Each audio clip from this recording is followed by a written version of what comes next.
Pemirsa, Pondok Pesantren Karangasem Muhammadiyah Paciran Lamongan merayakan milad ke-76 tahun dengan gelar tablik akbar yang berlangsung meriah pada Kamis 17 Oktober 2024 lalu di Aula Abdurrahman Samsuri. Mengusung tema Karangasem Mendunia, 76 tahun berkarya, berdaya, mengabdi untuk umat dan bangsa. Ini dihadiri oleh berbagai tokoh penting termasuk Arumi Baksin, aktris dan model Indonesia yang hadir untuk memberikan ucapan selamat.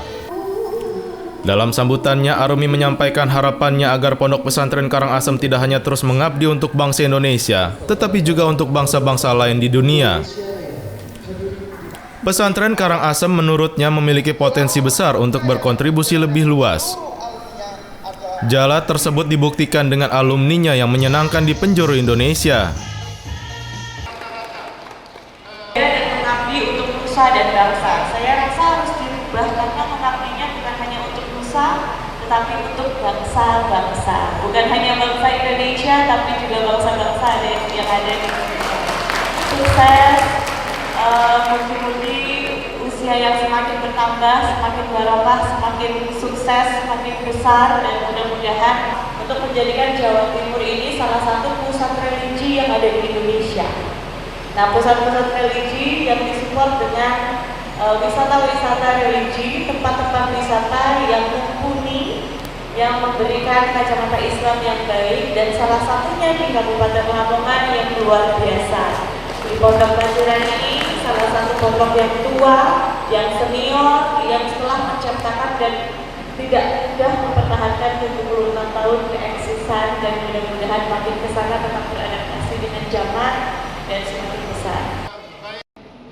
Sementara itu, pimpinan Pondok Pesantren Karangasem Abdul Hakam Mubarak yang ditemui setelah acara mengungkapkan kebanggaannya atas capaian pesantren dalam 76 tahun terakhir. Ia menegaskan bahwa Pondok Pesantren Karangasem telah melahirkan banyak kader yang kini tersebar di berbagai penjuru tanah air, bahkan hingga ke luar negeri. Karangasem ada sebagai pondok kader. Tidak hanya kader persyarikatan, tapi juga Karangasem mengkader bagaimana lulusan-lulusan alumni itu bisa menjadi mubalek, menjadi dai, menjadi penerus risalah Nabi kita Muhammad Sallallahu Alaihi Wasallam. Karangasem juga mengkader tentang hafid Al-Quran, membentuk bagaimana alumni Karangasem itu bisa menjadi khufat. Khufat itu artinya orang yang membimbing hafal Al-Quran.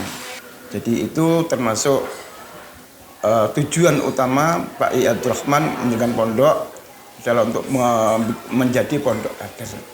Dan tadi saya singgung juga bahwa kader persyarikatan itu bisa dibuktikan bahwa alumni Karangasem itu banyak yang berkiprah di persyarikatan. Ada yang ada di ranting, ada yang di cabang, ada yang di daerah, dan bahkan ada di wilayah dan di pusat. Itu ada semua alumni Karangasem. Jadi apa yang diharapkan oleh pendiri Karangasem, alhamdulillah terwujud. Abdul Hakam Mubarak juga mengingatkan peran penting pesantren dalam sejarah Muhammadiyah. Pada Muktamar Muhammadiyah ke-38 yang digelar pada tahun 1971 di Makassar, Pondok Pesantren Karangasem ditunjuk oleh pimpinan pusat Muhammadiyah menjadi salah satu dari 4 pesantren sebagai tempat untuk mencetak kader Muhammadiyah dan kader bangsa. Ada beberapa pondok yang didirikan kemudian ditunjuk sebagai PP adalah dianggap sebagai pondok kader. Seperti diantaranya adalah Pondok Mu'alimin Mu'alimat Jogja, Pondok Darul Arkom Garut, kemudian Pondok Karangasem Paciran Lamongan, dan pondok yang ada di Makassar saya lupa namanya itu. Jadi 4 pondok inilah menjadi tempat untuk pengkaderan, lebih khusus adalah pengkaderan kepada persyarikatan. Jadi diharapkan bahwa pondok-pondok itu bisa mencetak kader-kader yang sebagai generasi penerus untuk kelanjutan daripada Muhammadiyah yang ada di Indonesia. Milad ke-76 ini menjadi momentum bagi Pondok Pesantren Karangasem Muhammadiyah Paciran Lamongan untuk merefleksikan perjalanan panjangnya dan menegaskan kembali komitmennya dalam mengabdi kepada umat dan bangsa, serta memperluas kontribusi ke kancah internasional. Iwan Abdul Ghani memberitakan dari Lamongan, Jawa Timur.